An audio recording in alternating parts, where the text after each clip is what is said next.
Well, no, I don't read. I'm here to lead, not to read. That is the Simpsons quote that I like to reference all the time. But yeah, so no, basically, yeah, the way this starts is I'll give Dennis a nice little opportunity.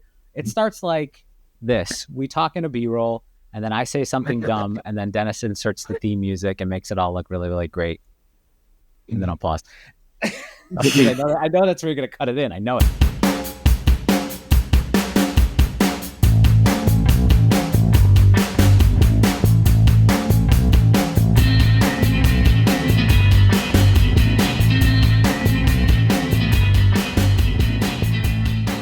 All right, we'll get that started then. Okay, so here we are, episode 4. I'm not going to call it a milestone because Dennis gets mad every time I call every episode a milestone. But for me, doing something that you love and doing something that gets traction and picks up and people listen to, it's a milestone for everyone that we do in my mind. But oh my God. Yeah, here we are, Developers After Dark, episode 4. I am your host, Nick LaPorte.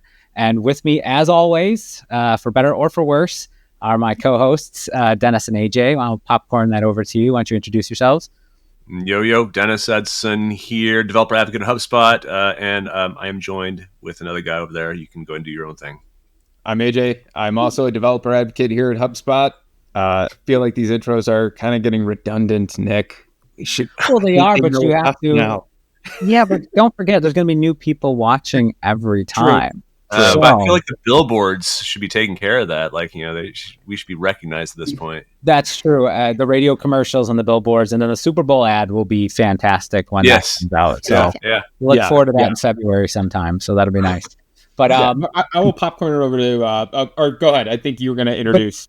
Well, yeah, because no one really cares about the three of us. That's not why people tune in. It's our awesome guests. But before I get to that, let me just go through a couple of, usually at the beginning, what we do is we go through a couple of housekeeping items, any announcements or notes from the management on what to fix. Really, from last week, there wasn't really anything dumb or ridiculous we said. So that's a good round of applause for this. May I change? Actually, there's one thing. There's a mistake. I would like to add one. Okay. You said that we'd be dropping the last episode the day before Halloween. Oh, no. Yeah. That is true. You look ridiculous the week after in your chain mail. So, just putting that out there that. Yeah, that was, and I also had to, I'll admittedly, okay, all right, there's one admonishment. I did have to change my LinkedIn post because I went and wrote it that way as well. And then right before I hit send, and then I was talking to, I think it was you, Dennis, and I was like, oh, shit. Yeah, then I had to go and change so that was I got excited because we dressed up. So that was why I was like, oh, this is going before Halloween. We're dressing up. This is great. I got a little ahead of myself on that one. So, okay, there was one minor, we'll call it minor since it was me that did it. It's a very minor thing. Of course. But moving on from that, because that's not really important. Something that is very important is coming up very soon. As soon as I get off my lazy ass and finish it, the website for the podcast is going to be live. When that is live, we'll have show notes. We'll have pretty much a episode list, if you will. And then a way to contact us if you want to be a guest on the show and things of that nature. All of that will be there. So that'll be coming up very, very soon. We'll post an announcement and things like that when that happens. How's that Joomla development coming for you? No, it's all Scratch. Notepad, HTML, handwritten in Notepad is kind of how I'm doing it. And then hand drawing all of the animations. Wow. So, Wow. Yeah. I mean, no big deal. Just doing a couple seconds. It's fine. I know someone in this room wanted to work for Disney. So if you need an animator, he's right there. That would be me. True. That would be this guy. Yeah. I'm looking for good artwork, but yeah, I mean, I'll keep you in the Rolodex. Rolodex. I totally understand. Yeah. Stick figures aren't what you want. I get it. Yeah. I mean, I'll keep you in the Rolodex, but that aside, moving on, check the inbox. No notes from management except for I need a haircut because, as I was told, the mohawk is getting kind of out of the viewport, if you will, if we're talking from a development perspective. But enough about me. The real reason why everyone is here is because of our guest, and I will let her introduce herself. But she is Brie. That is her name. And this is going to be one of those episodes that are going to be great because we get to talk to somebody who is, whether they know or not, a friend of the show.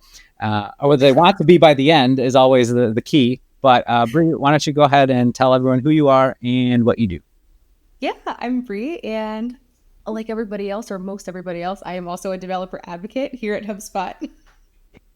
We get a lot of developer advocates because they're the only people that want to talk to us at the end of the day. Anyone else that knows us is like, It's "Those true. guys, It's true. I'm good. That's, it's okay." But why don't tell us a little bit about, and this is kind of something that we like to ask everybody, and the three of us ourselves, we kind of, the first episode we did this as well. How did you first get into, now being in like I'm giving a little bit of a way as someone who also codes, like how did you first get into that aspect of things? Because like the reason I ask is all three of us have like interesting paths on how we got started into, I call it like into tech, but then obviously that's a very broad way of describing it. But like at the very beginning, what was like one of the first things that got you into like tech and or like coding? Bree, if you say anything about real estate, I'm going to be very upset because everyone so far has some sort of real estate tie-in. The weirdest thing. I have not, though. To be clear, true, I that's true. am not from a real estate background. I'm from a school supply background, so That's that true. is That's true. totally different. No, Go ahead, Bree. no real estate background, but you know what? I think the closest thing you could probably say is making houses in The Sims. That's the closest I've been to real estate. But video games are the reason that I got into wanting to learn how to code. Like technology has always been really interesting to me. And I remember like when I was younger, like AOL Kids, when you used to have to do dial-up and plug the phone into the computer. I used to love doing that. And I used to like sit on my dad's lap and be like, oh my gosh, what are you doing? When he used to like take the computer apart, like add new pieces and everything like that. So it's always fascinating, but it wasn't until I started playing video games and realized you could make mods for them that I was like, I want to do that too. So I ended up taking my first programming class in high school. Never did end up making the mods, by the way, but it set me on a different path of being like, oh, wow, I can do all this fun stuff with coding. That's so cool. What coding, by the way? Just out of curiosity, what programming class was offered in high school? The first one was Java, and then we also had AP Computer Science A and B. I did A and graduated before I got to take B. I had typing basically in my school. A basic HTML. I think that was like the only thing that was offered. So yeah, that's great that you'd be able to get offered those things. No, that's fantastic. So now you mentioned a little bit about gaming. Now, and I did not know this about you. Because we had just, and let me know if you don't want me to tell the story, because we had just like officially met at Inbound just recently. Like we finally got to talk to each other, and the way was sort of funny. And I don't know if you know what I'm going to say, what I'm going to mention. Yeah. Do you? Okay, you do. I actually Bree, I'm sorry that notification off. Did you? Okay, you meet him at Inbound. That's very unfortunate. I mean, most people, it's like they there's a distance, and that way they could be like, oh, I think there's something wrong with my computer. Sorry, got to go. But when it's in person, it's very hard to get away from me. So it's so true. So I tried hard. Do you mind me telling the story? Is that okay? No, go ahead. Okay. So we were at Inbound, and like I said, it was one of the first times that I actually saw Brie in person. Because, you know, all the other times it was either in passing in a Zoom call, or it would have been like just like messaging within Slack. And there was like a couple of us like standing in a group just talking. And I had my phone in my back pocket, and I kept hearing this noise, right? So now anybody that has any type of like, doesn't even have to be like a medical device. It could be anything that has something that makes that distinct noise, right? That is associated with that. It's almost like second nature. It's kind of like Pavlovian almost, to the sense where you hear it and it's like, I know what that is. And so once or twice, I heard this noise. And for me, in my brain, it is the exact noise where my glucose monitor loses connection. So I keep pulling my phone out of my back pocket and looking, and I'm like, there's a number there, which means it didn't. But I keep hearing this noise. And now this isn't some noise where it's like, oh, everybody now has that popular ringtone. No, this is a distinct. So twice I hear it. So like now I'm in that mode where, do you know when you hear a sound and you're kind of like, your eyes are scanning the room waiting for it so you can kind of lock in on it the next time? Well, I hear it and it's like coming from my left side, and Bree's standing like to my left. So finally I just, you know, never really even like, aside from saying, hi, my name's Nick, and just being like, oh, okay, cool. You know, I lean over to her and I go, you know what? Your phone makes the exact same noise my glucose monitor does. It's crazy. Not thinking like, hey, someone else could also have that. You're not the only person on the planet that actually does. And sure enough, it was hers disconnecting like mine would, making that same noise. So I was just like, and I must have looked like an idiot because I'm like, oh yeah, that's why, because it's literally that noise. And I was just like, another instance of me like making a complete jackass of myself, like when I meet people. So it was par for the course, but I thought it was pretty funny when you do you get to click like phones and become community members in some sort of. There's like a club, and then you get to be part of that club if you can match. Did it have like click badges like at Inbound where you just like click your badges together? Yeah. It's like it's like catching Pokemon or being an Inbound and clicking your thing. So it was like, but no, it was a really cool way to meet somebody, because then it's like the instant have something in common with them thing, instead of trying to like search that out via conversation. Still searching with you. Still searching, trying to find that commonality. I know. The fact that we both work at HubSpot, I think, is probably the only thing. And you tolerate me a little bit.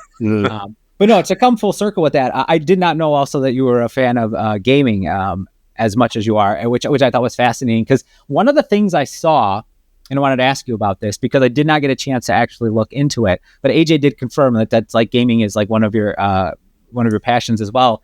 There was something about you did a talk, but you tied in Zelda and Hyrule. Am I getting that right? Because I saw the title of it. Can you tell us a little bit what that is about? Because one, I still want to like watch it and read up on it, but I didn't get a chance to yet. But I want to know what that's about, because I find that brilliant. People who can take any type of topic that is, somewhat unrelated to something and tie it in. It's a beautiful thing to me. So I'm interested. Absolutely. And dare I say, the reason that I am a developer advocate at HubSpot is because I realize that AJ has those Red Dead Redemption paintings back there. So that's definitely the entire reason that I got this job. But yeah, I wrote a talk, and it was my very first one, actually. Now that I'm thinking about it, what is the full name? It had a really long name. It was something about the quest of mastery, mastering React hooks in the realm of Hyrule. And it was basically a Zelda tie-in to teach the different React hooks that are, like currently available. Yeah. The reason I ended up doing it that way was because, number one, I was scared to death to present or to give like a technical talk, but it was something that I really wanted to push myself to do this year. So I was like, okay, well, if you have to do it, make it something that's fun, something that you're going to want to immerse yourself in, and something that's easy for you to talk about. And sometimes like technical topics can be a little bit dry, and I didn't want to be in front of people and realize I was losing people while I was talking. And I was like, video games, like a lot of people can relate to them, or even if they don't play them, there are concepts that I think everybody can relate to at least a little bit. So what I ended up doing was teaching each individual hook by creating a Hyrule social media app. And within the app, I created all kinds of demos to display like the technology or the concept that I was talking about. Yep. And it just was a fun way to cover the hooks and then also sprinkle in a little bit of fun or Zelda characters and things like that. That's fantastic. That's awesome. Now that was your first one? Your first talk? Really? Okay. Because I got to say, like every time I've seen some of the stuff that you've been posting, and you've done other conferences since then, right? You've done a couple. I have. So how was that? I actually did that before I became an advocate. So how is that? Like, because you said you were, because I as well, and I haven't done that many either. Like speaking in front of people and doing that at a conference and just being there was nerve-wracking to me. Like you can ask Dennis. Like literally like 5 minutes before, I was like, "Would you be okay if I just left?" Like I'm not like, "You cool with that?" Like I was slightly teasing. Yeah, slightly teasing him. But like, how did you? Because like I said, you've done more since then. And how did you kind of like that? How did you kind of get over? And maybe you haven't, because some people don't ever really get over that fear. But like, how did you get over that fear and anxiety of like going up and talking and just like injecting yourself into that? Yeah. So for me, the getting up in front of people talking wasn't the hard part. I was a nerd and used to do oratorical contests in middle school, which is basically where you write a speech about a certain prompt, and then you get up, you give your speech, you get a little medal, maybe you get some hot chocolate and cookies at the end. Cool. So the getting up and talking in front of people, that was the good part. And I feel like the presentations are fun. It was the tie-in of the technical pieces that I was a little bit worried about and wanted to be better at. Something that I've sort of like struggled with along my journey as a software engineer is my confidence when I'm talking about technical topics.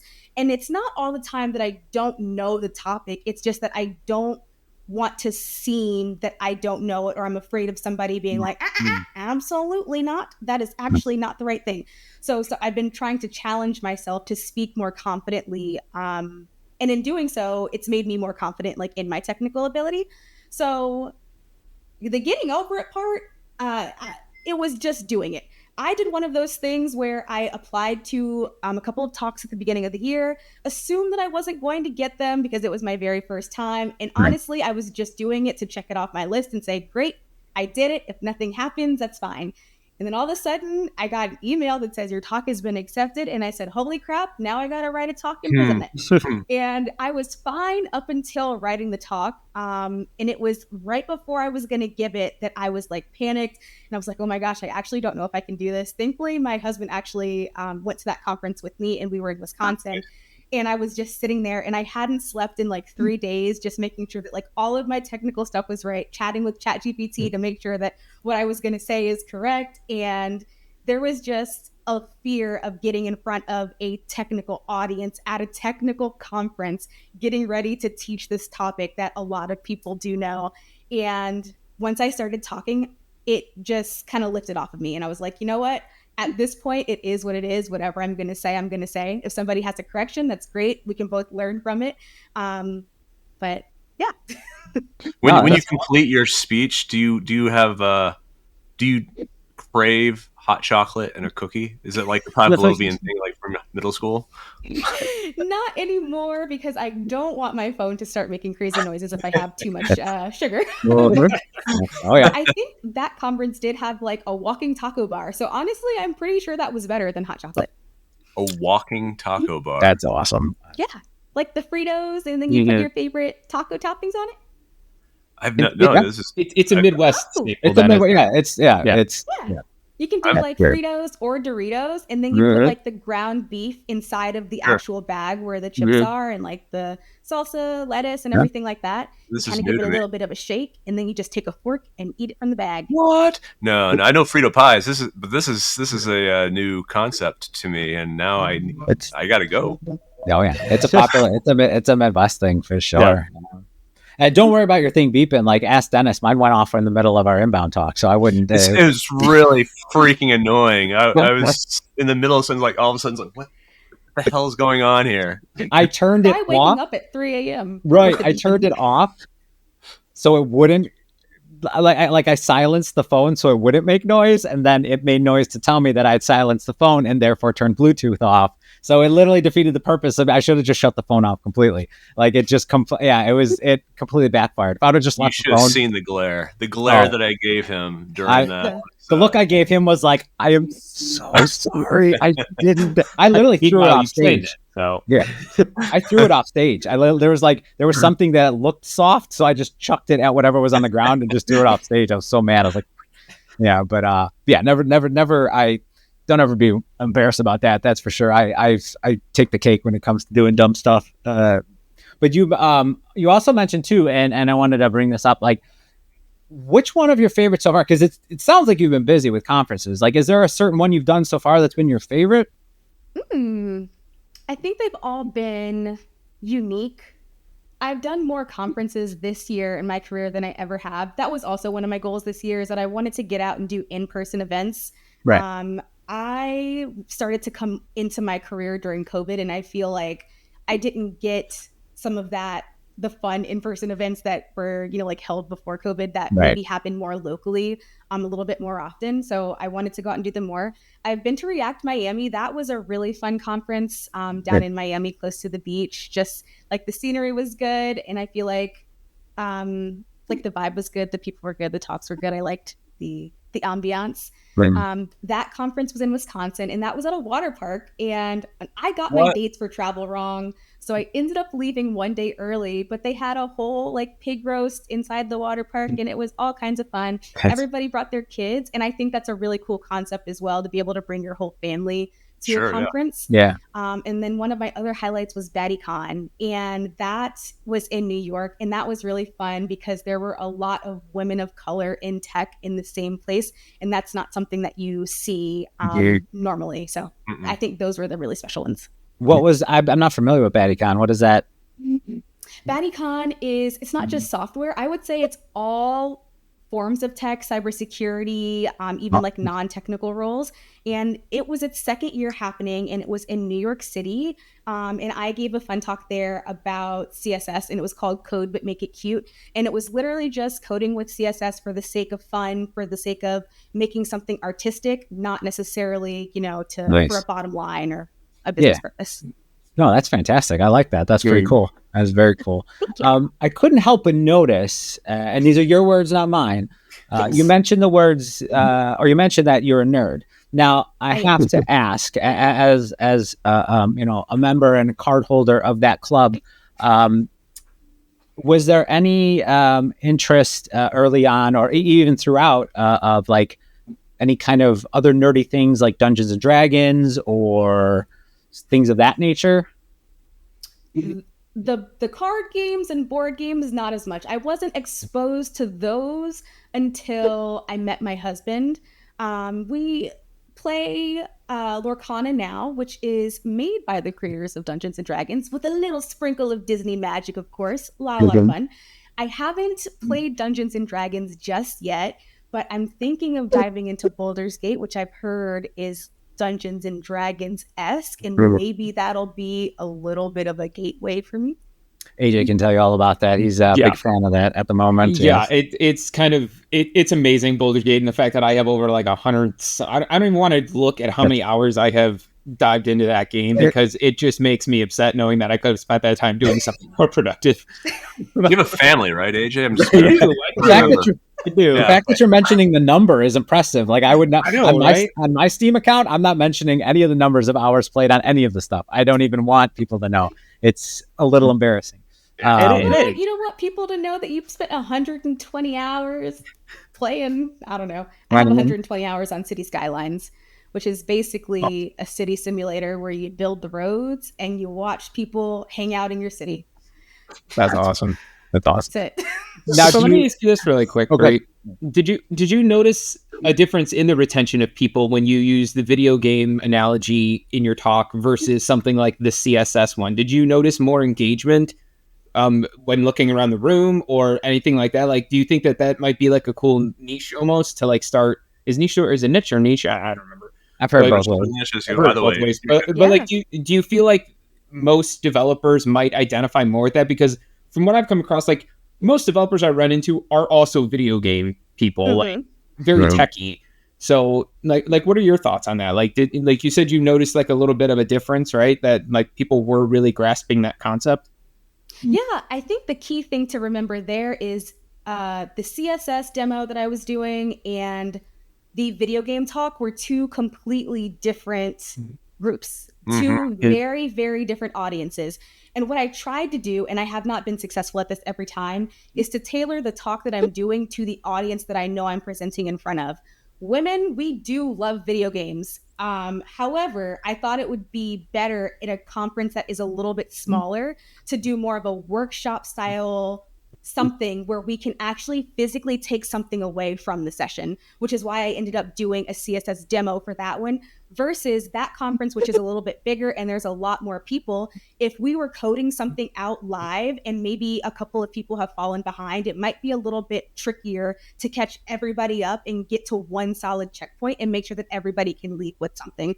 I do feel like it caught the attention, the video games, to the end. I didn't find that there was like a lot of people leaving in the middle or anything like that in either one of them. I did run out of time when I was giving my BattyCon talk, but everybody just about that was there when I started was there when I ended. So I think both of those had pretty good retention. I actually don't know. I haven't decided if I'm going to give the video game one again. I want to like spruce it up a little bit and maybe make it a little bit more of an advanced talk. I think it's kind of tailored for beginners right now, and I really love that, but I don't know if that's something that is accepted widely at conferences, the more beginner talks.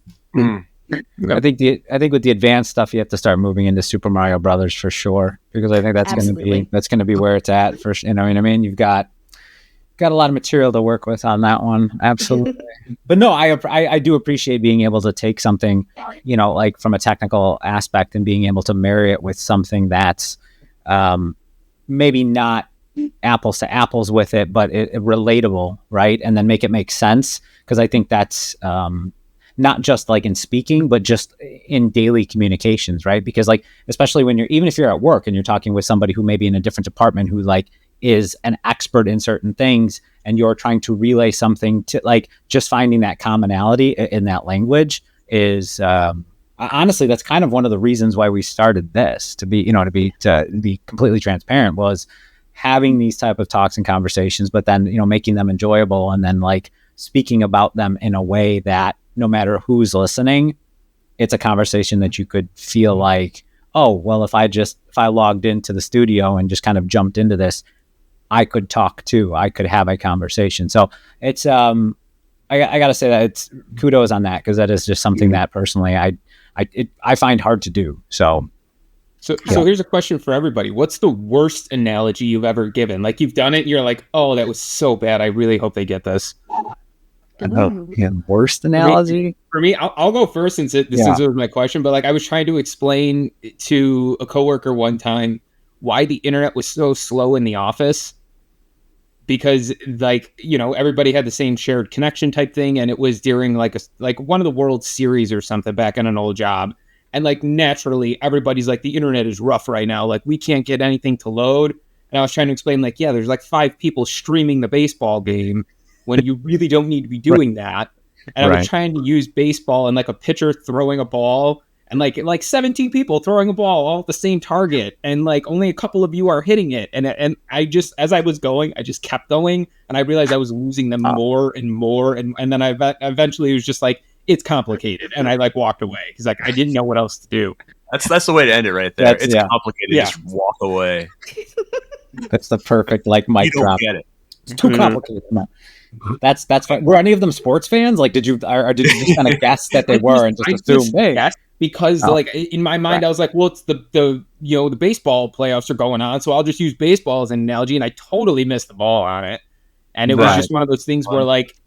Deer in headlights look like didn't even register with me, and I just kept going and going until like I basically almost made them fall asleep of boredom. If I may, you're not really a sports fan either, so to choose that seems to be like that seems even more odd to me. Do you know what I mean? Like I don't. Okay, I just it was great. It was great. Okay, it was great. People are falling asleep. This is good stuff. Yeah. I think they stayed. They didn't leave.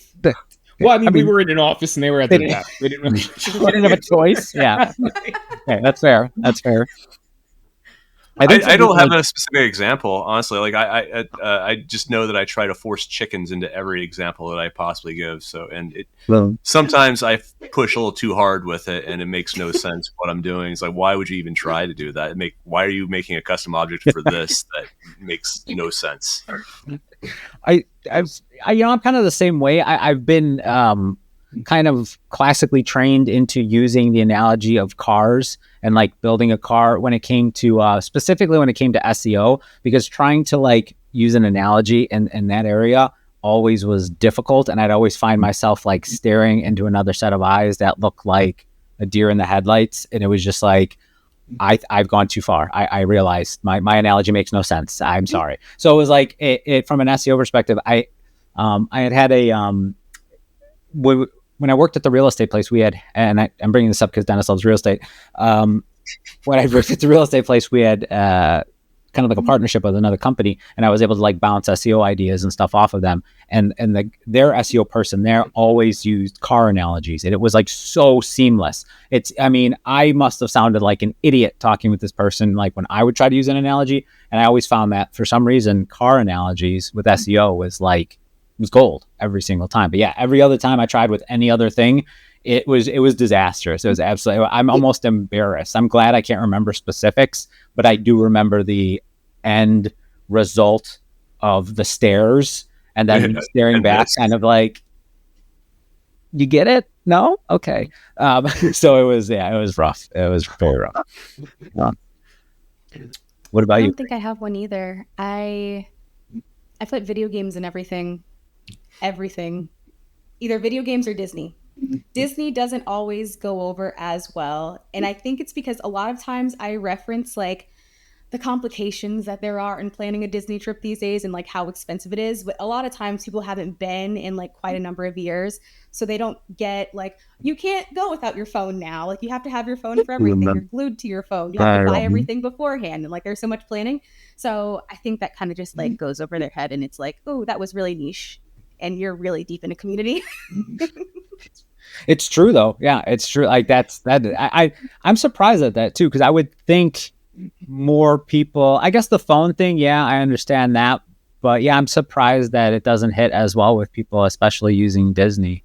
Because I know exactly what you're talking about. And yeah, it's brutal, absolutely brutal. So but yeah, I'm surprised at that, but it's all good. I understand that, I guess. But I wanted to ask you, one of the other things is a lot of the summits that you've been to so far, have they all been like, or have they all had React in them? And focus, do you have a specific focus right now as far as like favorite thing that you're kind of working with that's really, I mean, for me, it's always been, I don't know, I was a designer first. So for me, anything CSS related has always been something where I'm like, oh, that I want to be a part of that. Is React something like that for you, or is there something in particular? It is. Is it? I think web development in general, and I like React the most. I used to use Angular. I think in 2018, 2019, it was a way older version of Angular, and React was sort of like brand new to the scene, and a lot of people were transitioning over to it. React made more sense to me than Angular did at the time, but I know Angular has recently gone through like a little bit of a resurgence, and they have like a lot of new things that have come out. So I would love to give it a try again soon. But honestly, any technology that lets me be a little bit creative or build whatever funky, weird ideas I have, it's just React, Tailwind, and Astro are what I typically use the most right now. Nice. Excellent. Now, kind of going away from technology slightly, this is something that we love to ask everybody. We asked Hannah this as well. Hannah, she does a flower business on the side. If you could have, and I always have to preface this because no job can ever get away from technology to a certain extent. If you could pick a job, whether you made it up or not, or whether it actually exists, that could take you as far away from technology as it could, or as you could get away from, what would that be? For a long time, I was split about what I wanted to do. Not a long time, a little bit of time. I was split between wanting to be a baker and also like technology. Technology's been like ingrained in me. I always knew like whatever I do, it'll be there, coding. I loved it. But for a while, I had a cupcake business. And nice. I didn't want to give it up when I went to college, but unfortunately, it's something that just didn't stick. And I did like entrepreneurship competitions. I had like my own like clientele. And for a while, I thought that I would be somebody who codes and then also somebody who has a cupcake shop. And my whole idea was I wanted to have a Subway style cupcake bakery because I hate chocolate frosting, but I love chocolate cake. And sometimes like they put the chocolate cake with the chocolate frosting. I don't want that. So I was like, okay, well, people can go down the line, choose their cake, choose their frosting, pick all kinds of like toppings that they want. And that was my concept. And for a long time, I stuck with that. Like, this is what I want to do. I wanted to have like a little cupcake cart that I could, like roll around and sell cupcakes mobily. I had a whole business plan. So I think that would be the thing that I would probably go back to if all of technology burst and exploded. That is awesome. Now, do you still, is like baking something that you do as a hobby to still kind of like you keep up with it in a certain aspect, or? Not as much these days. The reason I ended up getting into it is because my dad is a professional chef, and regardless of how much I wanted to cook, I can't. My whole family can cook, and my thing is baking. So when they were cooking, I could add a baked good to the table. Is it because of like measurements? Is it like because you're more like, I always think of like my wife's a great cook, but she knows nothing about what a tablespoon might be, or weighing things out. Were you just more precise with things, or just? No, I think I experiment too much and I deviate from the recipe too much. So like, of course, my dad, professional, mise en place, get everything ready beforehand, measured, weighed out, follow the recipe, cook for the masses and can cook for like small quantities of people. If you ask me, because he's always like, taste as you go. And I'm like, oh, I'm tasting it. And it tastes like it needs something. So then I add it. And then maybe it needs something else. And then I add it, but maybe it's too much or maybe it's not enough. And then before you know it, it's Thanksgiving and I've made a dish that literally tastes like nothing, which is scary because it's the middle of COVID and we're trying to figure out if we all have lost our sense of taste at the same exact time. Right. Or if my food just sucked. And in that case, it just sucked. Nobody was sick. Wow. That's the artistic part, right? That's the trying something because it's like the old adage, like they say, those who can't cook code, right? Isn't that how it goes? I'm pretty sure. Like, yeah. It's like Socrates or Plato, one of the two, I believe, has mentioned that at some point. But no, I mean that to me just sounds like that's just like the artistic and the creativity part of you, just kind of like I do the same thing. I don't I look at recipes as like suggested. It doesn't. I mean, it's 2 cups, 3 cups. We'll work with it. We'll see what happens. So, but I think they were upset that I experimented on Thanksgiving. I think they would have been like, experiment at your house. That's great. We love that for you. I can follow a recipe and it will turn out fine. I'm actually hosting Thanksgiving for the first time this year. It's going to be good. Everybody's coming, so everybody's going to contribute. Will my dad doesn't know it yet, but he's going to do a lot of cooking too. Will it be Zelda themed though? That's going to be. See, my family is not as much into the nerdy stuff as my husband and I are. And it will not be Zelda themed, but because it is our house, they will be immersed by Zelda. My husband plays RuneScape a lot, like all the time. Man, RuneScape. I haven't heard that even forever. Right. Oh, and it's the old school version. He's playing the version that I think everybody was playing in like the early 2000s. Right. I remember that. Wow. Now, do you... go ahead. Sorry, that just like brought a surge back. Okay. Wow. Now, if you don't mind me asking, like, do you and your husband, when you guys talk, because me and AJ do the same thing, like when we're together and we're talking, like, do you get into that sort of, and our family hates it, like absolutely will leave the room. We get into like that nerdy type of talk where it's like, it's the ones and zeros. It's the thing I dread that this podcast would turn into one day, where it was like, we're talking about lines of code and semicolons. And it's like, me and AJ do that, like when at family get-togethers, and it can literally clear a room. Do you ever find yourself doing that with you and your husband? Not as much. And I think it's because we don't typically, because our family is like so spread out, whenever we do get together, we don't really talk video games. But if we end up doing so, my sister is very quick to just stare at us. She doesn't leave, but she lets us know that we're talking about nerdy stuff. So nice. Dude, I'm noticing a trend with the LaPortes here, though. Like earlier, AJ said he could clear a room in the office, like no one, like falling asleep. Right. And now at family gatherings, you clear a room just by talking. No. So fun fact of what I've done, and I've told my wife, like we'll alternate bedtimes with the kids, right? And when the kids are like refusing to go to sleep, I will be like, "Do you want to hear about my day?" And I will go into such technical code level of things that the one time my daughter looked at me and she goes, "Dad, I'm really tired. It's time for me to go to bed." Can we stop talking? Could you record an audiobook for me? Like, can you record this, like, and I can just play it for my daughter? You know, I totally could. We really should just have like a kids version where we just talk about code, and then eventually they'll fall asleep, and then be like, "You're welcome, parents." Done. See, we clear rooms, but at different ends of the spectrum. Like, he bores people to death. Mine kids are like, can you just stop talking and leave? You've been talking for like an hour. Like, just go. Like my daughter was like, Dad, this is great and all, but like, I just want to go to bed. We're good. Like, we're good. Just go away. Go. You're fine. Like, I'll just be like, and it'll be exciting stuff, but it's like, it's too much. Sure it will. Stop. Sure. No, I think in my family, we'll listen. I don't think we ever just like get up and leave, but especially we FaceTime all the time. So if ever it's just quiet and you realize you've been talking for a long time and then somebody goes, "Well, okay, I was just checking to see what you were up to," that's when you know that you've talked for too long. Yeah. Been on the opposite end of that. For your family, is your family, because you said your dad is a cook, are they technical at all too? Like, do they pay attention, like what's happening in tech, or are you like their tech resource? Like, something happens with the computer, you're the one getting the phone call every time.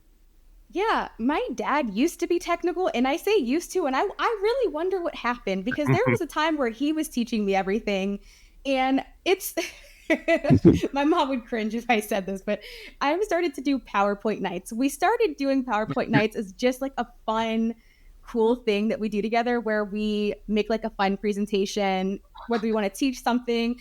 I did a presentation on all of my family and how we're all different characters from SpongeBob. Like, it's really unserious. It's just for fun. Oh my God, I love it. One time, That's awesome. I looked at my dad's Facebook and I was like, hey, we're going to do a cybersecurity PowerPoint night right now. And I was like, you guys, we got to be better about what we're putting on Facebook. You got to clean this up. And I'm like, Dad, how did you teach me things? You taught me things, and I'm having to do a PowerPoint night for you to make sure that you're safe on the internet. Oh my. I love that idea. That is brilliant. Yeah, I think it's funny, but also like amazing. I don't know if I've ever heard fun, cool, and PowerPoint used in the same sentence, though. But as a tech person, it is. I mean, like, if you're not, it's probably like, hey, why don't you sit there and look through my vacation photos? Sure. Okay. That's how we do vacation planning, like trying to figure out what excursions we wanted to do on a cruise, or trying to figure out like where we wanted to go on a family vacation. My sister did one on fire safety, because my mom says I did it, but I didn't. She put food in the oven and it was set to cook low and slow. And I guess like a fuse in the bottom of the oven broke and it caused a fire in the oven, and I panicked and I froze and I didn't know what to do. And I ran out of the house with the phone, but I did not know what to do afterwards. Like, it just escaped me. So then my sister did a PowerPoint night on fire safety. So, wow, that's amazing. Nice. Very cool. I mean, I think it's a pretty cool thing to do. I mean, for me, I would hate for the other person that had to sit through it, because I like, as much as I talk, it would probably be miserable. Yeah, we'd have to get like one of those like countdown timers at like the Emmys that I have for you. Just like play you off, because you will. If you music, no, I know. I will talk. Funny story, and he's gonna hate it because I always tease him about it. But like, he didn't actually suggest this, but I keep telling everyone at work that he did, and like, he gets like, he does get mad, but it's just like, I didn't say that. But one of the people on my team, Max, which one day he'll be on the show as well, I hope. We were doing something, but we were talking, and he's like, he's like, I can't remember how it came about, but we were giving an update on something, and we were all doing like kind of like a round robin update thing. And he's like, well, they should only be around 5 minutes. And I'm like, yeah, I just have this hard time. I just keep talking and talking and talking, which anyone who's watching this now can attest. And he goes, well, they make timers, sand timers that like, you just pick the 5-minute timer and do it. Mm-hmm. And I'm like, I never thought of that. I'll buy a 5-minute sand timer. So every time I gave an update, I would do it. But I always tell him like, yeah, no, Max was like harassing me and told me I talked too much. So I had to buy this timer because I was ashamed. And I said that in like group meetings, and I was messing around, which I do, but like, I don't know if anyone understood that. I was just goofing around. So I was like, I had to like go back and explain like, no, he didn't really shame me into it. I thought it was a really good idea. So now I do it for my kids too. I'm like, brush your teeth. So there's like 10 sand timers in the house that I'm just flipping over for stuff. Like, when the sand runs out, it better be done. So are they really nice ones? I assume you have a very nice, like, type like some sort of Harry Potter. No, these are just like, they're just basic. Like, I mean, with my kids, they'll break them. So it's like, I just got the semi nice ones. No, I know what I could get you for Christmas then. Mm-hmm. There you go, sand timers. Yep. Yeah, that's like. There's also this really, really cool thing on phones called a timer now. Whoa! You set multiple of them, Nick. I don't know if you knew this. I'm trying to unplug from the internet, right? I'm trying to. That's prehistoric, and you probably have a sundial somewhere in the house too to tell your time it is. There are clocks. There are technology for this. I mean, you see my backyard. I mean, I could put some rocks together and do a little like. It's possible. It's very possible. So. But no, I mean, like, that's why I like asking those questions about, like, what would you do if, like, you could pull tech away from your job as much as possible? It's like one of those things where it's like, I don't know. I feel like everybody needs that, which actually is a really good segue into, because I see you clicking around in the notes, AJ. Hey, stop talking. Come on now. I was trying to figure out how to connect this. I thought I did, but I guess you did too. No, you did. I heard you say it, and I was like, all right.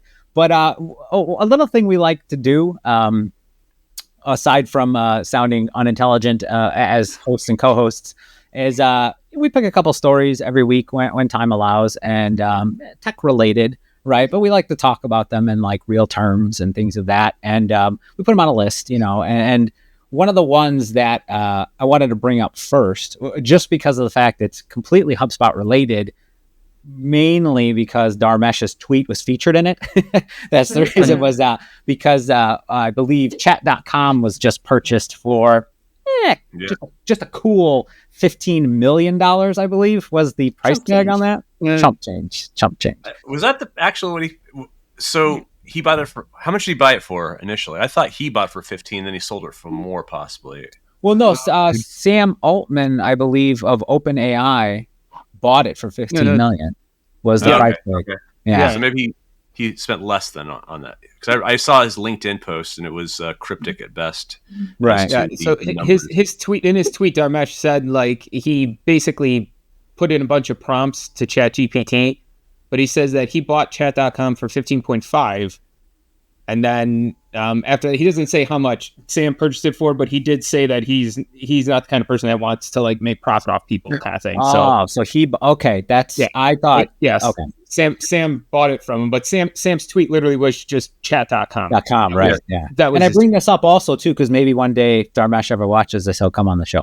So, I'm talking to him later on today. We're having dinner later on. Okay. That would be fantastic. It's just one of those things. So it's interesting we talk about this. I have actually like pinged Dharmesh in Slack before, and he actually responds. So I just want to highlight that. Is like, that is so cool that he actually does that. Right, because that's exactly what he wants. Is he wants somebody like me just pinging him about going onto a podcast he's never heard of. But I just ping him and say like, "Hey, how's your Thursday?" Like, I actually have something to like share with him when I do it. But I seen the picture. It's just like AI. Facebook. I just do hi before on AI, and like we've had a conversation about it. Like, I just love that he's always open to chat with any level of HubSpot that you're in. Yeah. How many Slack messages from random people have you gotten? It's like, hello, just that's it. Yeah. It's like the equivalent of a spam phone call, basically, is what that is. Yeah. So I don't think I'll be doing that to the to the head of the company. No, I don't think I'll be doing that just yet. I'm not that cool enough. Maybe one day when people, this becomes Joe Rogan-esque numbers, maybe that. We'll see. But no, I still think like I envy those who got into the, I don't want to call it domain squatting, but like who got into the game of domain purchasing, right? With the foresight that, these 4-letter, 5-letter domains are going to be, those people are just rolling with. Well, he was, let's just be honest. He bought it for an ungodly amount of money. So it's not like he was. Right. But I'm saying like with respect to like being able to sell a domain for that price, just in general, is one of those things where it's like thinking back, like, I don't know, 10, 12 years, like when I was working in real estate and not like really, like there was still plenty of domains to buy, right? Like the .com isn't, because like nowadays you figure, just going out, just looking for the domain for our site, right? You go on to like, whether you look at GoDaddy or wherever and you do your search. Some people nowadays, you'll spend like a good part of the day just trying to figure out a domain that, one, doesn't sound dumb, two, is related to the product, or maybe it's like spelled differently. Like, you could spend a good portion of time just trying to find a good domain now, where if you had the, that future site and you were buying this stuff up, and again too, like there's also a maintenance cost, right? Because let's say 12 years ago I bought like 1,000 4-letter.com, I would still be paying every year for that, like, so the bill would be ridiculous. But talk about a payoff. I mean, it's not Beanie Babies, but don't get me wrong, it's a big, if you would have done it, you're looking good right now. Do you think as we spoke about on previous episodes, I have a lot of domains I would love to sell people, but I don't think anybody's going to pay any more than like the original price you would pay for GoDaddy for it. Buy DennisEdson.com. Do you think that in the future domain value is going to be as important, like having a really good domain name is going to be important? Or do you think like with the aggregators out there, the chat GPT, so to speak, where everything's like brought into one space, whatever your domain is doesn't matter? I think values are just going to go up, honestly, because how many can you, how many words can you put together in your own way before it just becomes like every domain is 75 words at that point? You know what I mean? Because like I remember back in the day, and Nick, you might remember this. Remember when I tried to like create an advertising thing when I was like 20, and it was like Warhorse advertising. Oh, I thought you were talking I did. Okay. And like I bought like the like Warhorse like advertising and like all these things, and then literally like a month later, Steven Spielberg released his Warhorse movie, and it's like it doesn't matter. Even if I did have traffic, it would all get blown away by the release of the movie. So it's one of those things where like the younger me was like, oh, no one's ever going to use this. This is great. And now the older me is like, yeah, I probably should have named it something a little bit different and tried to go a different direction. But it's one of those things where like, you know, you buy so many domains that they're like, I like we talked about before, I have a ton of domains that I'm probably never going to do anything with, but I have them all redirected to places. So yeah. You also tried to buy LA portfolio, like LaPorte folio, but didn't realize it was LA. Like who would have that? Who would have that? Like LA as in like Los Angeles? That's the first thing I asked them. No, hold on. So in my defense, I wasn't even thinking of it as LA portfolio. I was thinking it of as LaPorte folio. And the first question I asked him, I was like, do you mean LA as in like Los Angeles? And he's like, and then literally like the next day somebody had bought it and literally created like LA portfolio. And I was like, oh my God, like I was there. I was like, it's that moment where like you were there and you didn't do it. And I was like, ah. So that's why I just buy domains randomly now when I'm like, maybe I should do this. And then I'll just get rid of them a year later if I don't have to. I'm like, do you have a weird impulse, Brie, about buying too many domains that you can't do anything with? I love starting projects. Every time I start a project, it gets a domain. I don't have some domains now, and I have even fewer completed projects. But I do have one that I've been holding on to that I'm positive I'm going to get up and out before the end of the year. Nice. So I'm holding on to it. I'm not going to let that one go. Very good. Did you all buy your children's? You don't have to if you don't want to. Did you all buy your children's names? Sorry, go ahead, Dennis. I'm talking over you. That's okay. I'm talking over you. Did you all buy your children's names? Their domains? I did. I did not, but I got email addresses for them, which at this point doesn't really seem like, and that's the thing too, like because you were asking about like, do you think it'll be the value? At a certain point, they tried, and I don't know who they would be, whatever the governing body is of like top level domains, releasing like more like like I can't remember like some of the ones like right off the top of my head, but there's like I don't think there's like .fm because that was one of the suggestions by David Romo was purchasing like something like developer, something like .fm or something like that, but even that was taken. But I don't think that even that, I think people are so, I think non-techie people I think are still so ingrained in the .com association. Yeah. Maybe .net, maybe. I remember Comcast.net. Even they switched it right to the .com eventually.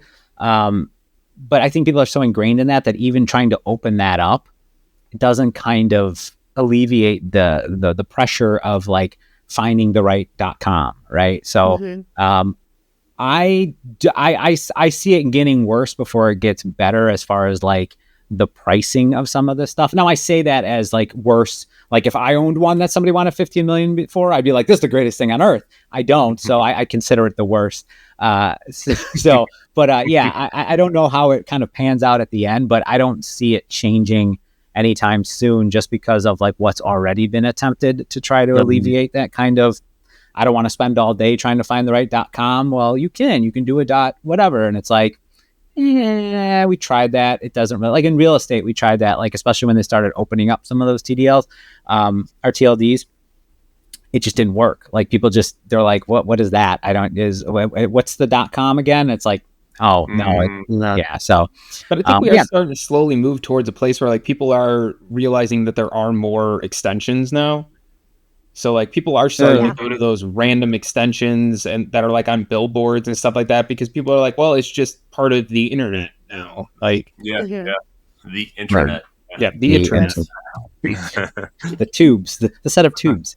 Well, let's jump over to because I know AJ, you had brought this up in pre-show. I think before we started actually even recording, but that was the owner of the WordPress.com launches the tracker for sites leaving WP Engine. That to me is like, that's, I don't know. I don't know how I feel about that. I'm just like, you're having a dispute, right? And you're like, it's already public. to an extent. Very public. Yes. Yeah. And now you're kind of throwing gasoline on it by creating this. Like, I just don't know how I feel about it. I don't think if I was a business owner, that'd be something that I would choose to do, but I'm curious. It's essentially fishing with dynamite. Like, that's basically like because I think it's hilarious. I'll put that out there. I think it's absolutely hilarious that they did this. I also think it's crazy that the data is being published like that. Right. Of, like, just calling out who's leaving. True, but I look at that number and I gotta say, like, working in ecosystem quality here at HubSpot, the concept of empathy has really been something that has improved, like me personally. And I look at that number and I can't help but thinking, like, those are websites. Those are those are people's, those are people's bakeries. Like, right? Like, those are like every single one of those, there's some sort of impact. Like, you don't know what it is. Maybe somebody installed it and I don't know, like, what that is specifically tracking as far as, like, leaving WP Engine, but, like, you think it has to be tied to somebody's business or somebody's just hopes and dreams in some form or fashion. So that's why, like, I see that number and it's almost like, yeah, from a tech kind of, like, pulling a stunt type of thing. Yeah, it's sort of funny, but, like, I can't get, I don't know. Maybe it's because I'm getting older and I'm just, like, lame now, but I can't get past that number being, like, an individual's hopes and dreams, potentially, right? Yeah, for sure. A lot of these people they paid some developer a long time ago to build this thing for them, and now they don't have, what are they going to do? Right. That's what I was just about to say, is that they're not all people who are quote unquote retaliating against him or even, like, caught up in all of this drama that there is. It's just people who maybe relied on somebody else or are just living their lives and are just, like, moving on to something new or making changes or honestly, like, whatever it is, which is right. It's like that number, like, now accurately personifies collateral damage. Like, it's just like, it's like in detail now, So yeah, to me, I saw that and I was just like, oh, and then I'm like, oh, different kind of I'm like, that's rough. So I also think this is really interesting because, like, WP Engine was is really well known, right? So, like, when freelancers and stuff like that are building sites for people and WordPress is the option they go with, I'm sure many of them probably move towards WP Engine because it's one of the top. I pushed it. That's what I mean. Like, now developers have to kind of rethink their scoping, and this is something that it's one of those things where I think of it as, like, freelance developers or people that are building for stuff that are trying to help people choose the technology and the tech stack in which to operate their business on. This is going to be an interesting thing. Like, now you really do have to think, like, okay, well, you could say WordPress and you would be like, oh, it's always going to be around. Is the host always going to be around now? Like, that's one of those things where, like, this small little thing has caused such a blow up where, like, you really need to think about when you're scoping for a customer, is the technology that you're proposing, is it still going to be there? Sure. Down the line. Yep. So 100%. That, I keep thinking of that number. But okay, I'll move to something that's a little bit less depressing then, because now I'm just kind of like, oh man, really? Here's one that I'm just like, I'm kind of like, okay, it's techie. I get it. I think it's cool. But Amazon, like, now in Arizona doing the delivery of Prime with their air launch, delivering packages with drones, essentially, is how I'm reading this, right? This is old news. I mean, like, not necessarily with Amazon, but, like, remember Domino's doing this, like, in a college campus, right? Right. Yeah. Walmart does it too. But I'm thinking, like, in Chicago in the winter, that's not happening.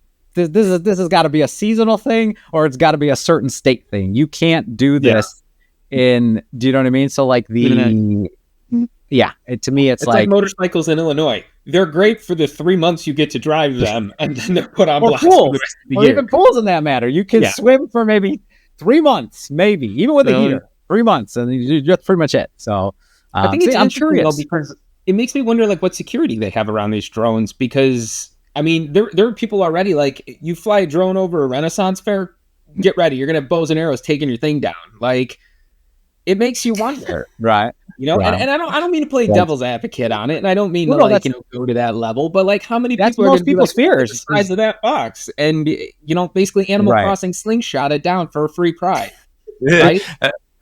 Also, like, I've not read this article. Is this one package at a time? I mean, what's the efficiency of this? The way the pictures are showing it, it looks like one, because I don't think you could do like that. I mean, these aren't huge drones. I just think the concept of it, like, yes, it's been like talked about before, but trying to actually make this some sort of, even if it's like, it's got to be super isolated to certain areas and certain. Seriously, I mean, like here, like, I'll see the Amazon trucks coming from the their warehouse, and it's like 5 giant trucks. Can you imagine like 10,000 drones just like coming at you? A swarm of drones. Amazon. That sounds like the worst thing in my life. That's like end of the world, apocalyptic type of thing. Yeah, you just look up and see the highway or not highway, the skyway traffic. Yeah, right. All the drones shooting past each other. It's for everyday essential. The drone looks like a mini DeLorean. I don't want a part of it. I don't want a part of it. I just want to see its little DeLorean. It does. Sort of does in a way. It's for everyday essential. So there's like 50,000, because I lost where the thing was, but it's 50,000 everyday essentials. But right now it's just in the, I think because the Amazon has like Amazon Essentials. So it's like if you want Q-tips, they consider that like an essential. Like, but it's also weird too, because they'll also say like, oh, I need an HDMI cord that's gold plated. It's an essential. It's like, is it really an essential? Like, I'm thinking essentials like things you have to have, like, for hygiene or whatever. But no, HDMI cables are also, because I remember I was buying something from Amazon. It was like Amazon Essential or however they label it. And I was like, HDMI cord? Really? That's an essential? It's labeled as an essential, at least when I was looking at it at that time. So, but right now it is just it's just in West Valley, Phoenix metro area. Mm-hmm. But I'm wondering if they're even going to try to, like, I can't imagine this being attempted outside of West, if not Southwest area. Illinois, good luck. Like, what's a population density that this could actually be acceptable? What do you think the maximum density would be before it just becomes overwhelming? Like maybe suburban, and because I could not imagine this in like, even like a little further south, like at least in our area, like south of Chicago, it's too dense. Like I could not imagine like, and the sheer volume, it has to be, like you said, it would be almost like Space Invaders, like crazy, right? Or asteroids or something, where it's just like, or when the cicadas and you're driving down a highway and there's like 50,000 of them, like that concept is like, you can't scale that. So I'm curious, like, if this is just some sort of like, not AI stunt, but like some sort of like, hey, look at what we're doing. And it's like, yeah, we can't really like scale this. It's not like we could actually like make this mainstream or something. I mean, Domino's never really took off with the air delivery of pizza. So, but keep in mind, they did have the pizza insurance now. So if the pizza does get jacked up, you do have pizza insurance. True. If it gets all messed up, like Domino's. No way. Yeah. I will say, when I think about like marketing, Domino's does some really interesting things that I don't see anybody else or any other pizza companies doing. It's a tech company, man. It's a tech company. Yeah, I'm telling you, that pizza tracker got me sold. Loved it. Right. Loved knowing that being pizza able would to just just put me text for pizza. Mm-hmm. I have not had a Domino's pizza in probably 20 some odd years, so I don't know if the quality has improved. Oh, it's good. It's good now. Good. It's good. Really? Their whole, because they even did the campaign. What was it? God, how many years ago was that? I don't trust the LaPortes when it comes to quality of food either. Food and music, no. Okay, that's fair. I understand the music, because my selection in music literally is the most outrageous spectrum of music there is. So I mean, I don't know if you're aware of who Melinda Green is in our community at all, Brie? Yeah. I totally screwed up her playlist. I recommended a song and I was like, oh, you got to check out this like song here. And like her Pandora list was just done for after that. And she's like, how did you do this to me? But like she always makes fun of me for my music choices because it's everywhere. It's all over. My whole family does too. I listen to a lot of alternative music, and then I go to show tunes, and then I go to 80s rock. Like we can a different vibe every song. I like it, but they say it's a little too chaotic. The Spotify just tell you I can't do this anymore. Sorry, I can't suggest. I don't know what to do. I'm sorry. No, actually, I listen to a lot of lo-fi, especially when I'm working. And I realized I maybe listened to it too much because there's this artist called Game Chops. It's actually a collection of different artists that do like gaming lo-fi. And I realized I was in the top 1% of their listeners last year. And I was like, you just listen to them on repeat all the time. That's a lot. Have you ever started over? Like with, I know you're on iTunes, or I'm sorry, I keep on saying Apple, whatever it is now, AJ, right? Yeah. Are you on Spotify, Nick? No, I do Google Music usually. Okay. Well, on Spotify, like after a while, you have the playlists start coming at you, and you don't work anymore, right? I because my daughter has totally destroyed my Spotify account, numerous times. I keep on rebuilding it. I start from total scratch this time, and I'm kind of lost, honestly. It's like I don't know what to listen to now. Yeah. That's where I'm at. I'm at that point where like I don't listen, like I don't travel to go to work, so I don't like have the radio on, so like I don't know what's new. I'm kind of listening to the same music over and over again. Yeah. Times I'll be like, have you heard this song? My wife's like, yeah, last year when it came out. I was like, That's funny. Yeah, no, that happens all the time too. Like as soon as my daughter figured out who Taylor Swift was, I was like, yeah, we got to figure out some way to separate this. And then when my son realized he could watch Minecraft videos on YouTube, I was like, I got to get you your own account, your own kid's account. I can't. I was like, I can't watch anything. Everything's all Minecraft and, crafty. And I'm like, I can't. I'm like, yeah, it ruins everything. But I don't know if there is an actual way, like in Google Music, to kind of just to like start. I wish there was a way where you could kind of just like start over. I mean, you'd have to like. No, I have a family plan. I have a family plan on Spotify, and like I just kind of like rotate through 3 different of the accounts. Like my wife has one, my daughter has one now, and I have 3 that I've just because I have it attached to our Chromecast, like our Google Homes. Yeah. And that's my account on there for some stupid reason. I did that, and Anywho, no, I completely get. At least your child didn't charge $300 worth of Minecraft stuff on your credit card, because I made that mistake of leaving that on his Microsoft account that I made for him. I left the credit card on there, and he just thought the gold coins were just, you could just do it. And I was like, no, you can't just do it. That was the greatest thing when you called me to tell me that. Like, that's forever going to be something that I offer now to you. Just be like, oh, do you want me to get you some Mine coins? Remind me some other time. I'll explain the whole story, because it was just stupid. Like, it's funny the way he was like denying all of it, like in real time. But I'll tell it some other time. I don't want to. Kids do. They do. Yeah, it's one of those things. But let's move over to something that we like to do towards the end. Yeah, it's toward the ends of our episodes. We like to do this little game. Now we can. I'm trying to think here, because what I'm trying to do is I'm trying to avoid Dennis and AJ cheating. I see no links in the doc here, so I can't see the. I never open them anyways, even when he does put links. Neither do I.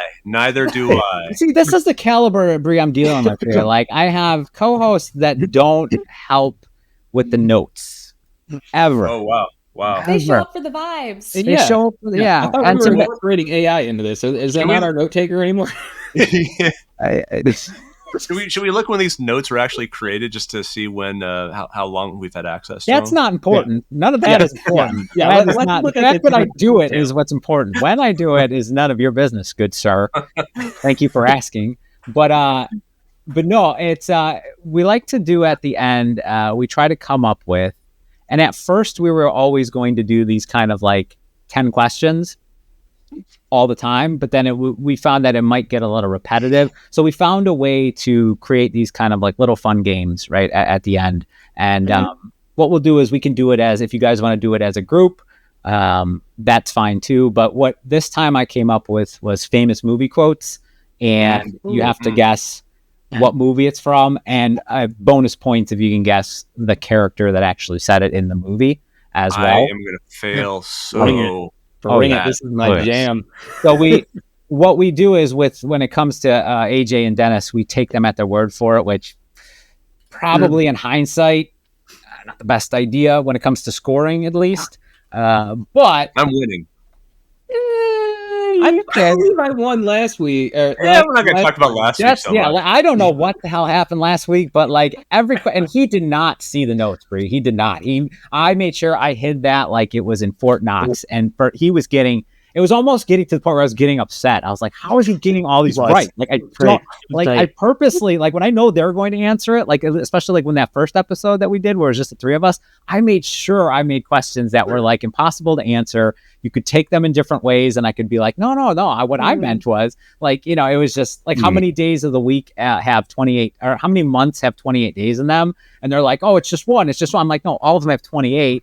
And then some of them have more after that, like those kind of questions. But what decades of movies are we talking about? I think that'll determine. This ranges. I've got ones in here from 1980 all the way up to 1995.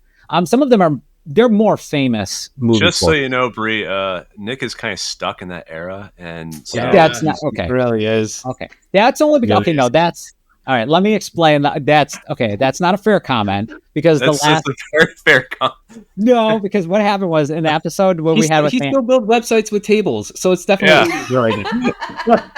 First of all, iframes, not tables, iframes. But just frames.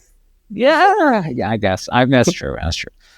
But that way I can pay someone else to code it, and then I just frame it in. So it works out well. That's how I do my job. You get thrown in. But no, the reason Dennis is making that offhanded comment is because of the fact that I think when we were doing one with Hannah, we were doing like famous movie writers, like things that they would ask for, like actors and stuff. And like it just so happened that the most ridiculous ones were in a certain like time period, like a bowl of M&Ms that are just blue or whatever like. All of those like ridiculous requests were made within like the 90s or something like that. So he's like, it just so happened some of the funniest stuff stopped happening after before when 2000 hit, nothing funny ever happened ever again. All right, old man LaPorte. All right, old man. I think kids refer to as the late 1900s now. Yeah. Okay. That is rough. Yeah. That was rough to hear somebody tell me I was born in the late 1900s. That was. Yeah. That hurts a little. That stings. That stings. But no, this game is famous movie quotes. Most of them are supposed to be funny movie quotes. But again, I'll be reading them, so they won't be as funny as when the actual person read them. But and then Planes, Trains, Automobiles be on it. I'm thinking. Dirty Rotten Scoundrels. Shower curtain earring hooks, right? Is that Planes, Trains, and Automobiles, right? I get you. We'll see.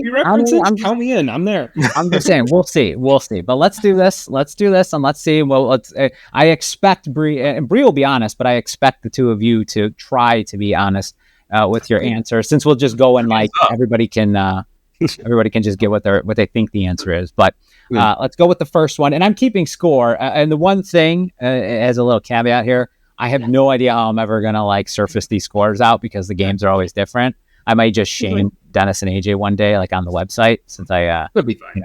I have control of the source code and they don't technically, which is always a nice thing.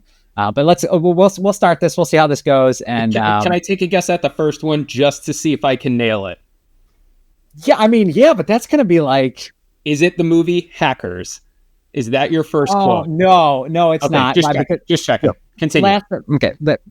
For those who didn't see last episode, and Brie, last episode we talked about the movie Hackers with David Romo, who's a developer in the ecosystem here and for the marketplace.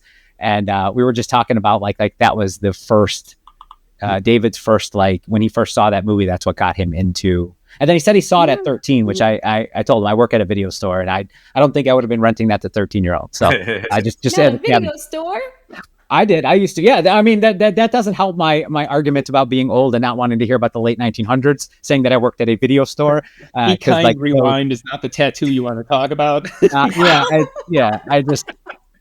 I try not to age myself as much on a podcast like this, but I can't help myself because everything I talk about is like, oh, isn't that in the 90s? It's like, maybe. Continue including this quiz we're going to be doing. Well, this is the internet's fault. This is not. The internet did this. I didn't. I can't.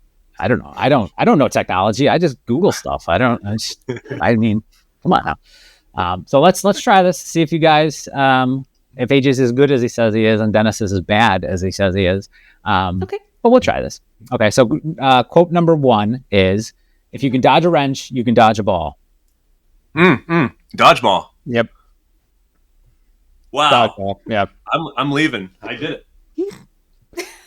That's all it took? Mic drop. A dodgeball reference is all it took to get Dennis to leave? I would have done that to episode 1. What happened here? Holy. I don't remember the guy's name. I know I can that visualize. That was going to be the bonus point if you can name the name. Oh, man. It was Captain... It wasn't Steve, the pirate, because that was... Captain. No. There's no captain. Yeah, I can't remember his name. No military hierarchy. There was no captain, I don't believe. But it was Patches O'Houlihan. Patches Dodgeball is the one he said. Yes. Okay, number 2. Okay, I'm not going to do any voices because I'm going to completely suck at it, so I can't really and it would help Dennis and AJ and maybe you, Brie, too much if I tried. But and I want to look good here, so let's don't do too well on this. The person says, and I'll give it to you. It's a he. He says, "I don't know how to put this, but I'm kind of a big deal." Ron Burgundy. Anchorman. Does he actually say? Yeah, it's at the party. He says it when he's at the party with them. Oh, right. The woman. He's trying to hit on this woman, right? Yeah, it's it's the main woman. God. Well, yes, you got the Ron Burgundy. That was the most important part. You got the it was from Anchorman. Yes, you are correct. It was from Anchorman. Very nice. Okay, number 3. Dennis, you're gonna know this one. If I told you Wolverines would make good house pets, would you? Or no, if they told you Wolverines would make good house pets, would you believe them?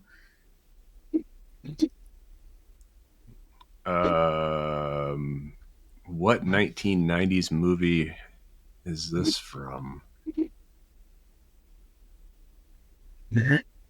Is it some X-Men reference? I was gonna say, this isn't from the most recent Deadpool and Wolverine where he's making fun of Wolverine, is it?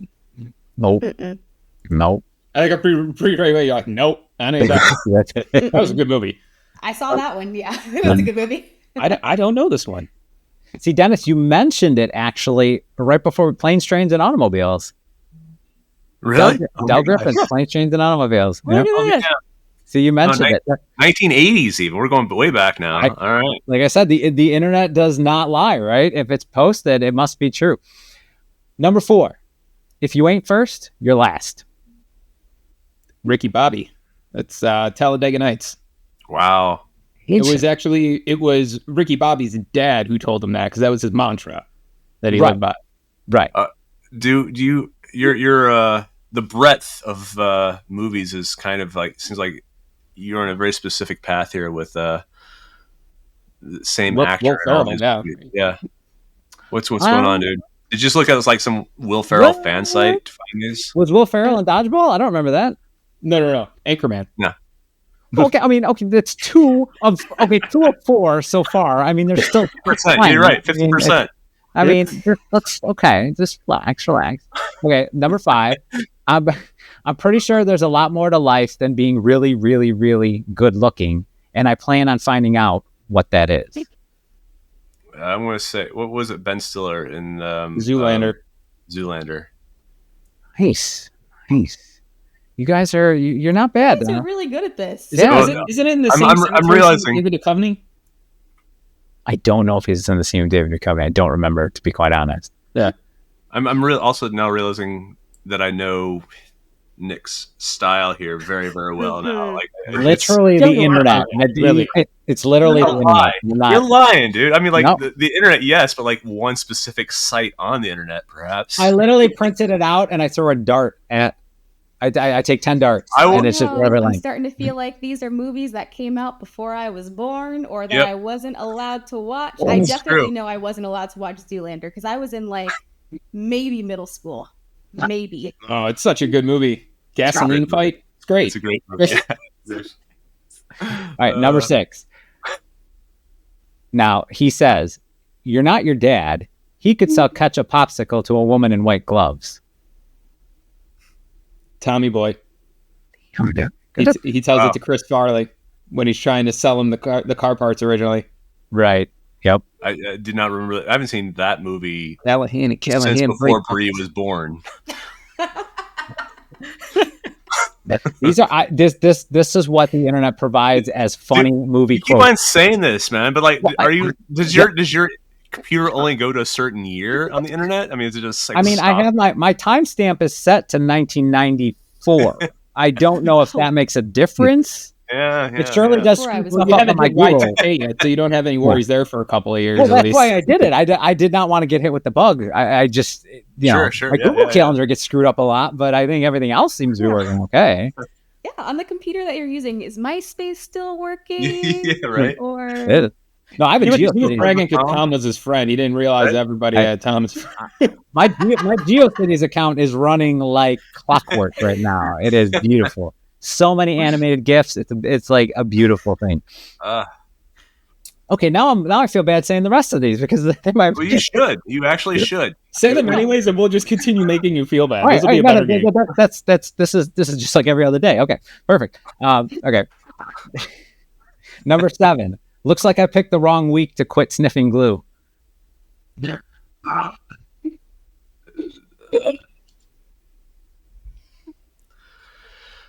Some SNL character that went into a movie from I don't know. It's from the movie Airplane. So yeah, it is the 80s. I was gonna ask if it was from one of the Naked Gun movies because it sounded like it would be same guy. I mean, same. Yeah, you got the same leading actor. Yeah, no, that was a good one. Yep. All right, here's number 8. I award you no points, and may God have mercy on your soul. Billy Madison. Wow, dude, you're killing it. Which is not the intent of any of this. Is for Adrian to get good at any of this. There's a really bad unfair advantage with you being brothers. There really is. I think there really is. True. That's true. Okay, but I don't like him. Share your VHS movie collection. I mean, are you? But I don't like him. I work at the same video store. So. I do this. I do this intentionally for him to fail. I don't want him to succeed. Yeah, there's no favoritism here. There's no. No, because my sister and I, even though we watch some of the same movies, we have like different taste in movies. But if I say a quote of a movie that she knows I watched a lot, even if she was around when I was younger, she knows it from the sheer fact that she hated that I watched it. Okay, that's fair. That's fair. Okay, maybe subconsciously. I'm happy for you, but I would still rather see you fail, on the outside. So, but we'll just keep that between us friends here. Sure. But, number 9, that rug really tied the room together. Did it not? I know this one. Come on, Dennis. I don't know. I don't know why. Oh, yes. That was a great movie. Okay, that's a Brie. If you've not seen this one, this is like actually of all the things he's mentioned so far, which most of them are crap. Yeah, this one was required viewing. Yeah. That Talladega Nights isn't that bad. I mean, that's a pretty good one. It's not Big Lebowski good. No, not at all. I'm not even trying to go. Okay, number 10. Now this one's I don't know. They've used this in like commercials. But there's no crying in baseball! ! Just to emphasize. Major League. No, very close though. A League of Their Own. See? Oh, wow. Tom Hanks, baby. See, it's quality. It's quality. Like this. Nick, that's going to have Brie never come back ever again. This isn't quality. Every single movie you just did was before she was born. Yeah. I mean, like, really seriously. But these are classic.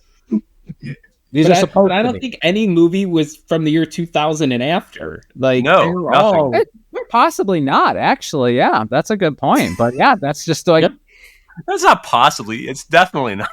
Yeah. But, no. And what I was saying is when you look up like, and this is the thing too. Like when you look up like funny movie quotes, like just in general, or funny movie quotes, like whatever type of movie. Like these are the lists that come up. They don't list like anything like as like famous funny movie quotes. Like it's because I use the word famous because I'm thinking like, okay, maybe that will be, even if it's not a movie like that was in this last decade, maybe it'll be one that like is so well known just from pop culture.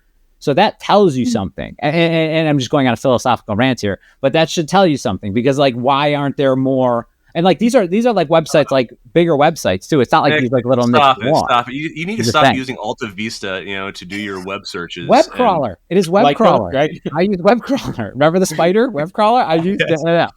Acid Sheaves is not working anymore, so you should move on at some point in time, bud.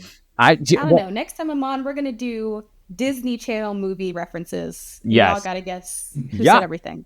I'll tell you what. You create. Here's what we're gonna do. We're gonna do an offshoot. You create some questions for us, and we're gonna do another thing. We're gonna do like a follow up, sort of like mini episode, and you are gonna quiz the three of us because, that would be awesome. Absolutely. Like I would love to, because there's some stuff I know maybe from like my kids, but then there's other stuff where I'm like, I don't know, like I may have heard of, and I would love to be able to be like, I want to look like an idiot on the opposite end of like these questions. I just want Nick to feel super old. Well, as opposed to looking like an idiot asking that. I already like, what did is that. happening? Yeah, I already look like an idiot asking these questions weekly, or bi-weekly, but like I want to look like an idiot on the other end. You need to like have a little cardigan on or something like that to I complete do. your old man look. Not the like a Mr. Rogers card. Oh my god, yes. Exactly. Dude, I would rock that with a Developers After Dark t-shirt, might I add. I would That's old man LaPorte sitting on his rocking chair. And I gotta get one of those like pipes, but like the ones that are like old 80s movies. Exactly. Gandalf, like a Gandalf pipe, and just kind of be like yelling at the kids in the yard. Won't stop get off talking. my lawn. You need the hat too. I don't know what the name of the hat is, but I guarantee you, if you look at a grandpa, you'll know exactly what I'm talking about. It's like the painter's cap. It's like The painter's cap. Yeah. Yes. I'm not opposed to any of this, just so you know. I mean, I'm sure you're not. I'm sure you feel very comfortable with it. That's the problem. I mean, I can get a members only jacket somewhere. I know, like, this could be something where this could be my outfit for the show. I would absolutely do that. That would be, I mean, we've already shown that we'll wear ridiculous stuff, on camera. So, but that would be a wonderful thing. But, why not? It's just the internet. Yeah, it's not like it lasts it's forever. For a couple hours and then it's gone, right? Yeah, exactly. None of this lasts forever, right? Right, guys? Right? I hope, right? Yeah. But no, Brie, I wanted to thank you for putting up with our shenanigans for the better part of an hour or so, and it was really, really great talking to you.